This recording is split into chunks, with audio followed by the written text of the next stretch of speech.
या करीमु या अज़ीमु या गफूरु या शकूरु या वदूद।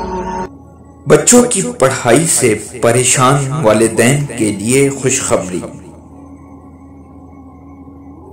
जो बच्चा या बच्ची पढ़ाई में कमजोर या नालायक हो या पढ़ता ना हो, उसे सिर्फ 33 बार बिस्मिल्लाहिर्रहमानिर्रहीम बादाम या पानी पर दम करके कुछ अरसा इस्तेमाल करवाएं, इंशाअल्लाह ताला लायक हो जाएगा।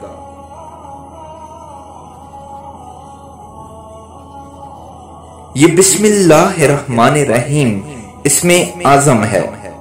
जो बच्चा ना पढ़ता हो, पढ़ना शुरू कर देता है।